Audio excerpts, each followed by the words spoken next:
Welcome to Cinema Bites, your go-to for movie recaps in a flash.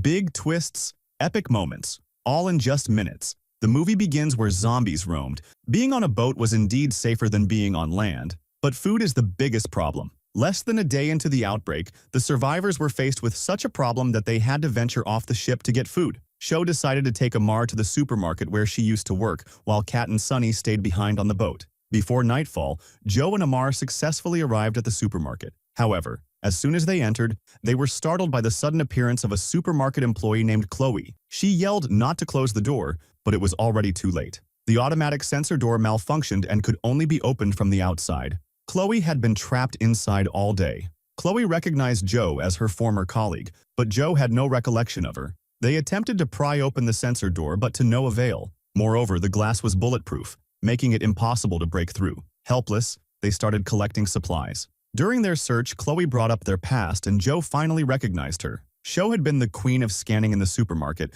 scanning 23 items in just 1 minute, while Chloe could only manage 21. Sho won first place in the competition held that year and earned a chance to travel abroad. Since then, Chloe has been practicing, but even with a broken arm, she couldn't reach Joe's level. Joe attributed her success to luck, inadvertently avoiding the subject. As they continued collecting supplies, Amar suddenly felt an urgent need to use the restroom. However, on his way there, he discovered a horde of zombies on the other side of the supermarket and nearly wet himself in fear. Amar just wants to go to the bathroom and get the hell out of there. Amar pushed open one of the stalls but found a zombie sitting on the toilet. As soon as the zombie noticed the presence of food, it stood up, panicking. Amar made his way to the shopping area, but he accidentally got caught by the zombie. Chloe realized that the zombie was actually the supermarket manager. The manager's access card on his pants could open the office where the key to the sensor door was kept. Sho grabbed a frying pan and attempted to strike the zombie, but she ended up being grabbed by the neck. Seeing their dire situation,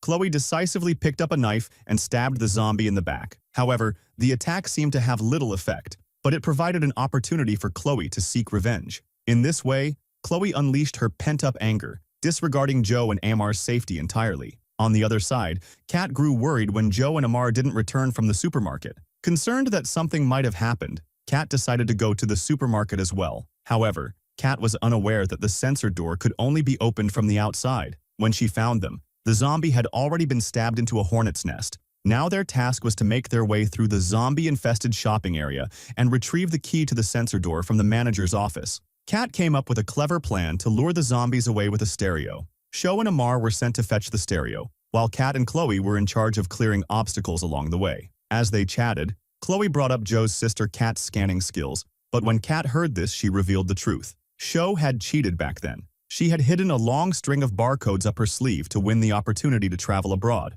Chloe was dumbfounded for a few minutes after hearing this. Kat knew she had said something she shouldn't have, but she didn't let it bother her. With everything prepared, they began their operation according to plan. As the music started playing, the zombies were attracted one by one. Kat sat in the shopping cart with the stereo, while Amar pushed her around the supermarket. Once all the zombies were lured away, Sho and Chloe took the opportunity to make their way to the manager's office. However, Joe didn't notice that something was off with Chloe's expression. They quickly reached their destination and found the key to the sensor door. Without hesitation, Joe handed the key to Chloe, instructing her to open the door while she went to find Kat and Amar. Unexpectedly, as soon as Joe arrived, she witnessed a zombie preparing to attack Kat and Amar, with a horde of zombies closing in from behind. Kat and Amar swiftly knocked down the zombies in front with a shopping cart and made a run for it, carrying several bags of supplies. However, when they reached the exit, they realized that the sensor door remained closed. Confused and puzzled, Chloe suddenly appeared beside them. Sho urged Chloe to open the door, but Chloe remained indifferent.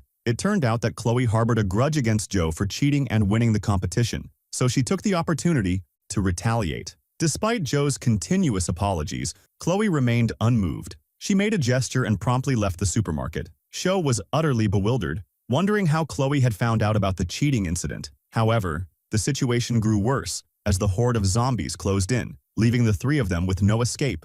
Just when it seemed hopeless, Sunny arrived in the nick of time and opened the sensor door. The three of them quickly pushed Sunny and made their way out of the supermarket. They narrowly escaped the danger and safely returned to the boat. However, the zombies behind them followed. Although it was a dangerous encounter, they managed to bring back a significant amount of food. However, the next day they encountered an unmanned yacht blocking their path in the river. To allow the big red boat to pass through, Xiao and Amar had to take the yacht and move it aside. However, once the big red boat had passed safely, Cho did not want to return to the big red boat. She had never driven a yacht before and desired to have her own boat. Despite Kat's objections that 2 boats would be a burden, unexpectedly, not long after they set off, Kat realized that the big red boat was out of fuel, and the yacht Cho insisted on leaving behind did the trick in the nick of time. Fortunately, there was a nearby refueling station. However, they were surprised to find that there were still people at the gas station. An elderly man approached them enthusiastically, holding a petrol gun in his hand. In a post-apocalyptic world,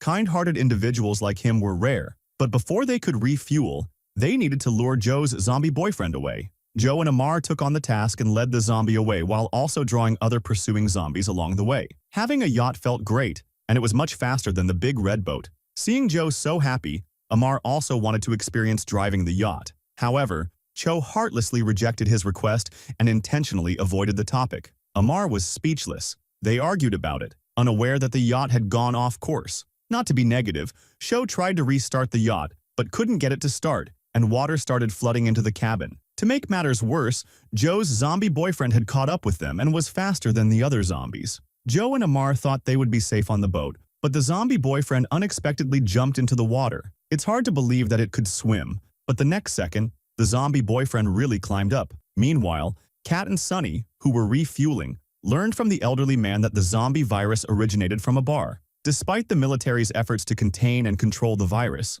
it continued to spread. Kat and Sunny were frozen on the spot, as the elderly man already knew what was going on, but was still willing to risk his life to serve everyone. But the next words from the elderly man left them in disbelief. He said that, even at the end of the world, life must go on. After refueling, he asked if they would pay in cash or by card. Kat immediately responded that they didn't have money since it was the end of the world, and money was useless. However, the elderly man didn't care and pulled out a gun. This action caught Kat and Sunny off guard, and they lied, saying that Joe had the money. As a result, the old man took them with him on his refueling boat to find Joe. As they arrived, they saw Joe fighting against the zombies. Fortunately, the old man stopped the boat just in time, and Joe and Amar quickly disembarked from the yacht. Seeing that her zombie boyfriend was in hot pursuit, Joe grabbed the grease gun and sprayed the yacht furiously. The old man, amused by this, threw a lighter toward her. However, the diesel on the yacht didn't ignite as expected, but it still set the zombie boyfriend's feet on fire. But their joy was short-lived, as the enraged zombie boyfriend lunged at them. Joe ran toward the bow of the boat, grabbed the old man's gun, and fired at the zombie boyfriend, successfully taking him down, but accidentally hitting the gas canister on the boat. With the imminent threat of an explosion, they had no choice but to abandon the refueling boat and hastily escape on the yacht. It didn't take long for the refueling boat to explode and kill the zombies on shore. Soon they arrived at the refueling station, but the boat was damaged, and the old man still hadn't received any payment. Enraged, the old man aimed his gun at them, demanding compensation. However, Cho had no money. Just as the old man was about to take action, Sunny noticed the leaking yacht and came up with an idea. They offered the leaking yacht as compensation, and the old man, thinking he was getting an advantage, agreed. Thus, the old man sailed away on the leaky yacht. They continued their journey, intending to leave Birmingham. However, they unexpectedly encountered military personnel who ordered them to stop the boat because they were evacuating all survivors. Kat relied on years of experience of watching films to sense that something was wrong, but Joe pulled the brakes straight away. They were soon taken by the soldiers to a shelter, where they underwent a medical examination. The teammates felt relieved, thinking they were finally safe, but Kat didn't think so because she found the security to be lax. Meanwhile, while Joe was having her blood drawn, she spotted her ex-boyfriend Rob. Excited, Cho rushed up and kissed him, unaware that her action indirectly caused Rob's death. Just as they were about to rest, Sunny suddenly saw a zombie in the shelter. Amar, who had lost his sleepiness in an instant, saw the soldiers shoot at the zombie without hesitation, knowing that the gunshots would attract more zombies. As expected, a large horde of zombies quickly swarmed toward them. Realizing that it was no longer safe to stay there, Rob urged Joe to leave and find the person in the photo. Cho looked at the photo and was shocked to see that it was her boyfriend. Immediately, Joe informed Rob that her boyfriend had turned into a zombie and was killed in an explosion. Rob was taken aback because he was patient zero, and he might hold the key to defeating the virus. Suddenly, gunshots rang outside, indicating that the shelter had been overrun. Unable to explain further, Rob hurriedly led them away. However, during their escape, she was attacked by a zombie. Thankfully, Rob and the others saved her in time. They managed to make it outside, only to find that their vehicle had been taken. With no other options, they had to continue on foot toward the riverside. Along the way, Kat tells Rob that Joe's ex-boyfriend can't be patient zero because the city had already had an outbreak of the zombie virus before he mutated. At that moment, Joe felt a sharp pain on her back and asked Kat to check it. She discovered that Joe had been bitten by a zombie, but Kat didn't reveal this to her. Soon, they came to the place where the boat was moored. Kat urgently asked Joe if there were any unusual changes in her body. Joe claimed to be perfectly fine, but Rob started experiencing vomiting symptoms. Kat helped Rob onto the boat and examined him for zombie bites, but found none. The scene was almost misunderstood by Joe. Kat asked Rob why he believed Joe's ex-boyfriend was patient zero, and Rob explained that he had participated in a flu experiment where patient zero was involved. As soon as the words left their mouths, 2 zombies came after them. Kat and Joe tried to stop them, but to no avail. Just when things seemed dire, Sunny and Amar arrived armed with weapons. Amar fired at the zombies. However, only the zombie's foot was hit, incapacitating the zombie, but another zombie targeted Kat and Joe. Frightened, they fought back with all their strength and managed to push the zombie into the river, but their relief was short-lived as a large group of zombies quickly swarmed toward them. Amar tried to shoot but found he had run out of bullets. They had to take the boat and escape, only to find that the propeller was stuck on something. At the same time, Sunny and Amar noticed the bite mark on Joe's back. Joe touched her back and almost fainted from the shock, but the most important thing right now was to clean the foreign body. Just as Kat was doing the cleanup, it occurred to her that Joe's boyfriend hadn't been bitten. So why had he turned into a zombie? Kat asked Joe when she met her boyfriend. Joe revealed that they met during a flu experiment and later went to a bar, where a stranger forcefully kissed her. The old man spoke of the virus coming from a bar, and it dawned on Kat that Joe was patient zero. This explained why Joe's boyfriend didn't get bitten but still turned into a zombie. They had intimate contact. At that moment, Kat finally finished cleaning the propeller. However, as they were about to start the engine, they realized that the zombies were already dangerously close. To make matters worse, Rob, who had been kissed by Joe, also started to mutate, but was soon pushed off the boat by Kat. The crisis was finally over. They decided to continue their escape from Birmingham. Joe, being patient zero, naturally possessed antibodies against the virus. Their mission was not only to survive in this post-apocalyptic world, but also to find military personnel who could utilize Joe's antibodies to develop a serum and put an end to this horrifying catastrophe. If you liked the video, subscribe to the channel and activate the notification button so you never miss an updates. See you